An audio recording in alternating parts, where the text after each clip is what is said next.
Howdy, folks. I'm fixing to tell y'all about Texas, nicknamed the Lone Star State. I'm particularly fond of these. I pulled them out of a place on Midgard called Texas. Don't mess with Texas? That's the message. I'm Walker, and I'm Texas Ranger. Anything for Salinas.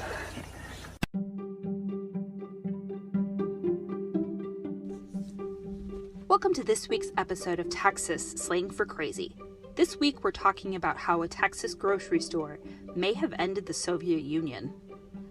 On December 25th, 1991, the Soviet Union ended.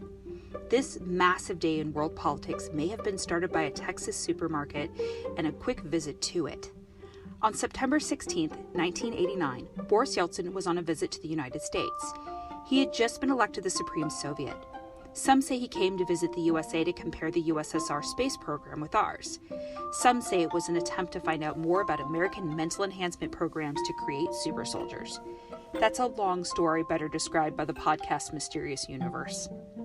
After visiting the Johnson Space Center and looking at models from NASA for the space station, he found himself stepping out of his planned schedule and into a Randall supermarket. Just outside of Houston in Clear Lake, Boris Yeltsin had his detail stop at a Randall's grocery store. Entirely unplanned, no one really wanted to question the 58-year-old world leader. According to Houston Chronicle writer Stephanie Essen, Yeltsin, quote, roamed the aisles of Randall's, nodding his head in amazement, end quote. At this time, many Russians were required to stand in line to pick up goods at their local stores. There were certain items that were handed over. If an item was out or missing, a replacement was often given, or the item was completely ignored.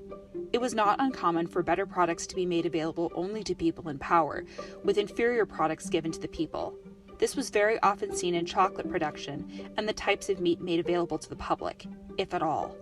We will link to a video of a USSR grocery store on our website, txslangforcrazy.com. Asen noted that Yeltsin advised that if his fellow Russians saw the conditions of a U.S. supermarket, there would be, quote, a revolution, end quote. In typical Texas fashion, shoppers and employees shook his hand and said hello. Yeltsin found himself stopping customers to ask how much items cost, what they were buying, and if it was all a staged situation to embarrass the USSR. With the thousands of items in the store, Yeltsin at first assumed that this was a set. He had even stopped the store manager to ask if he had to have a special education to run the store. Yeltsin was given free samples of cheese and quizzical looks. We'll include a photo on our Instagram, but quite a few of the photographs of Yeltsin show him seemingly surprised over fish and pudding pops. The Politburo, the policy-making committee of the former Soviet Union, was fairly well known for having better choices, better schools, and frankly better options than the rest of the Soviet Union. Yeltsin let it slip to his interpreter that, quote, even the Politburo doesn't have this choice, not even Mr. Gorbachev, end quote. Yeltsin was given a bag of snacks for his journey, and he headed out. Later in his autobiography, Yeltsin wrote, quote, when I saw those shelves crammed with hundreds, thousands of cans, cartons, and goods of every possible sort, for the first time I felt quite frankly sick with despair for the Soviet people. That such a potentially super rich country as ours had been brought to a state of such poverty, it is terrible to think of, end quote. While the Randall supermarket is no longer in business, the location still stands and is now a food town. You can visit the supermarket at 570 El Dorado Boulevard, Webster, Texas 77598, also known as Crystal Lake, also known as just outside Houston. Thank you so much for listening to this week's episode. Please don't forget to rate and subscribe.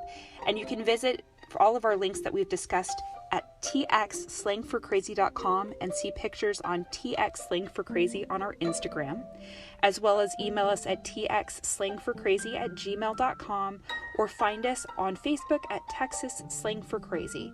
Thanks so much and hope you have a great week.